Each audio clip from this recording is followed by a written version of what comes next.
Bonjour à tous. La dernière fois, je vous avais montré comment Hannah Arendt soulève un petit paradoxe, c'est que le système totalitaire n'utilise la terreur que pour défendre le grand principe. Il s'agit d'achever la tumultueuse et complexe histoire de l'humanité sur une bonne note. Allez, amenez-vous, on va se taper la cloche à l'abattoir. Ce qui nous amenait tout doucement sur le terrain de l'idéologie totalitaire. Ok, mais une idéologie tout court déjà, qu'est-ce que c'est ?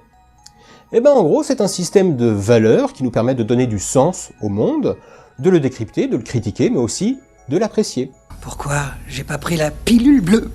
Et une idéologie, nous en avons tous au moins une. N'est-ce pas, Olivier ? Tout a un lien avec la mer.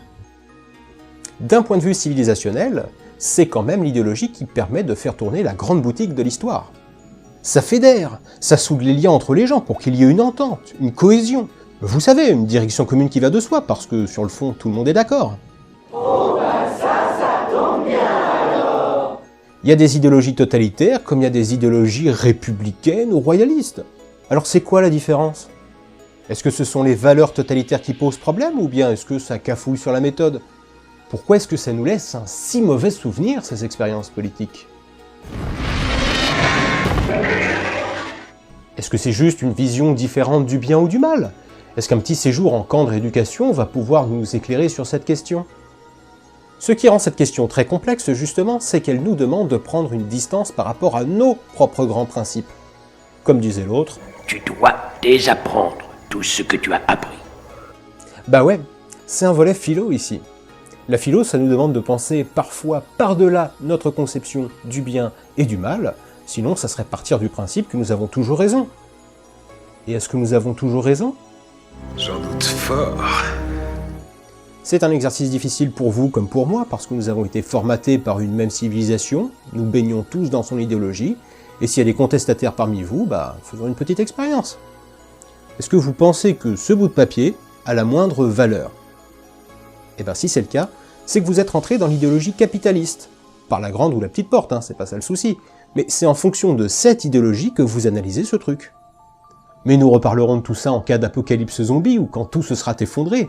À ce moment-là, pensez qu'on ait pu échanger ces bouts de papier contre la bouffe, mais ça nous paraîtra complètement dingue. Mais en attendant, voilà, ça facilite les interactions avec la boulangère, et puis ça veut pas non plus dire que nous n'avons que cette idéologie pour comprendre le monde. Je déteste le capitalisme, mais tu m'oublies pas pour le testament, hein.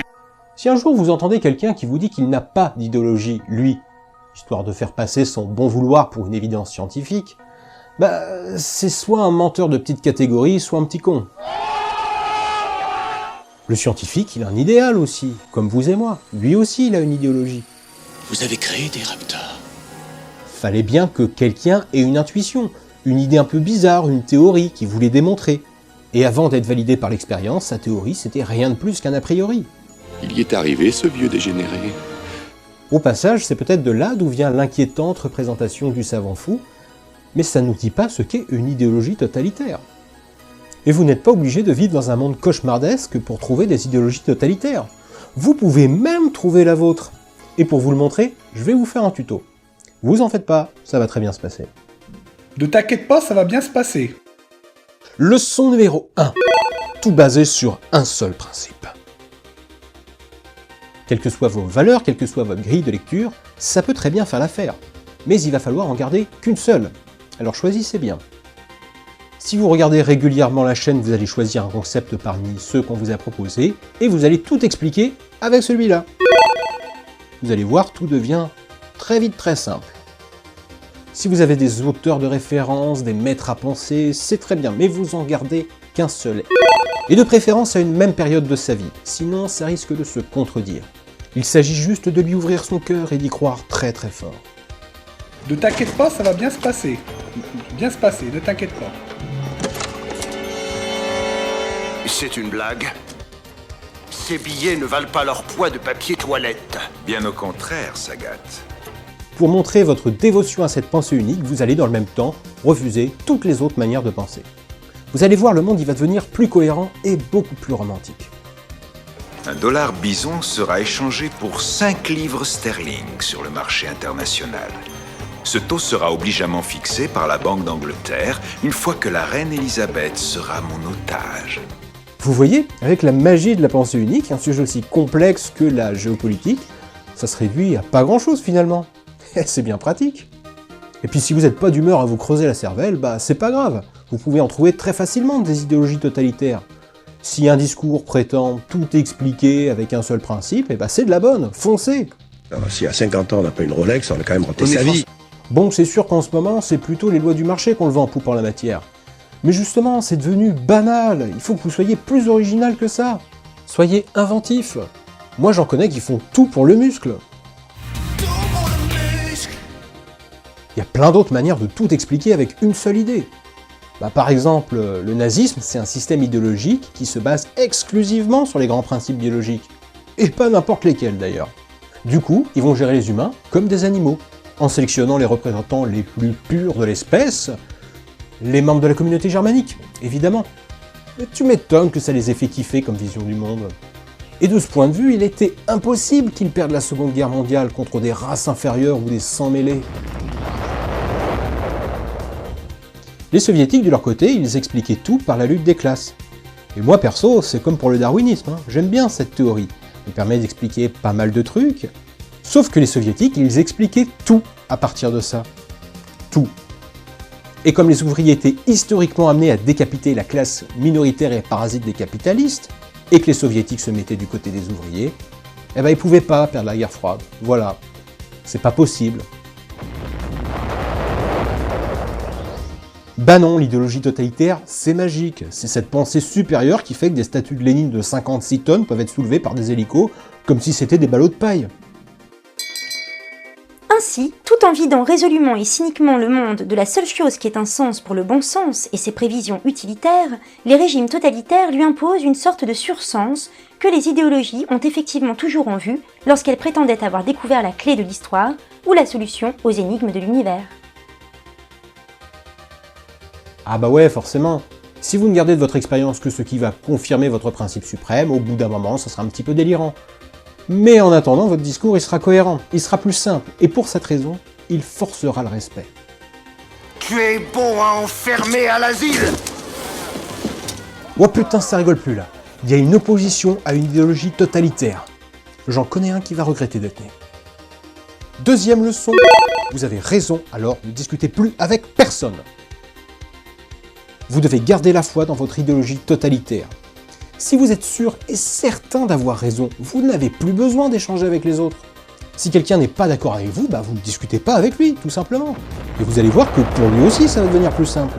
Ce conciliabule est terminé.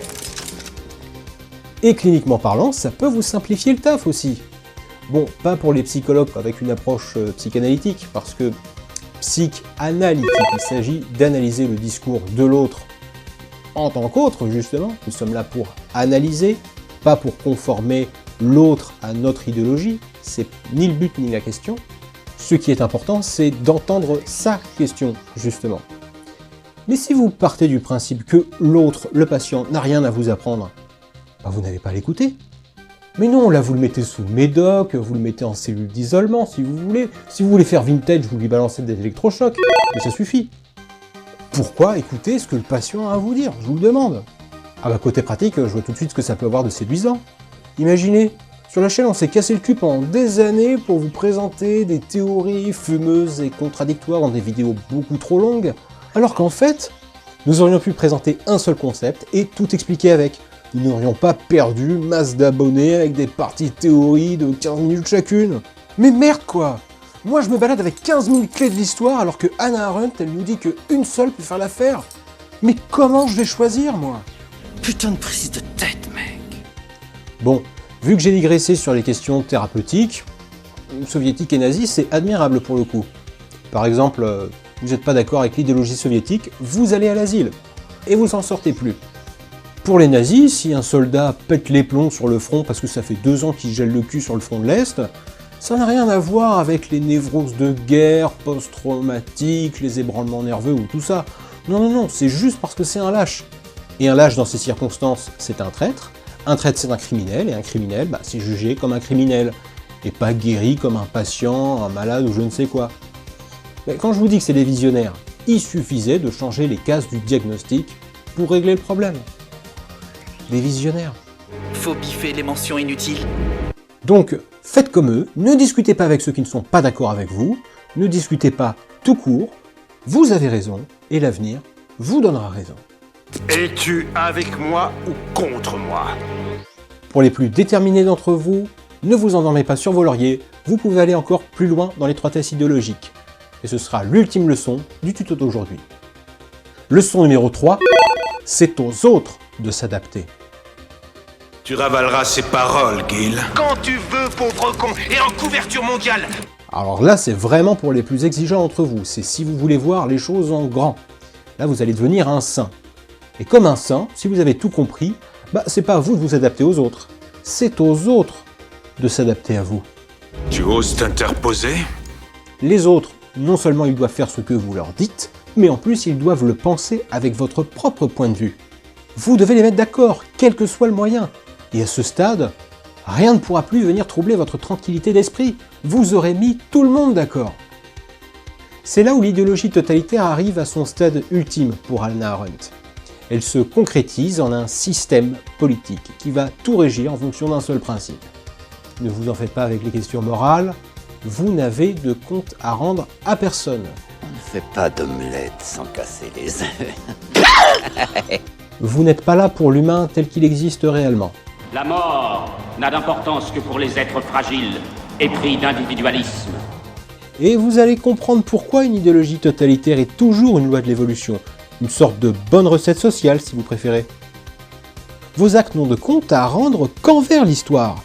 Vous devez lui insuffler une direction à cette histoire, une direction qui à terme forgera un homme nouveau. C'est l'homme nouveau, futur, parfait qui compte.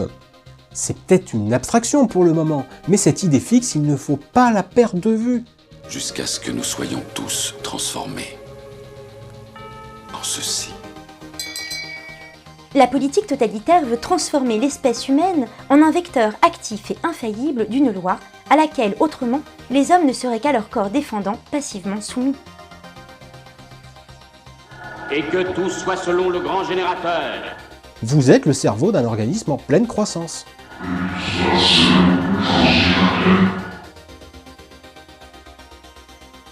Voilà, j'espère que vous appliquerez sagement ces 3 conseils.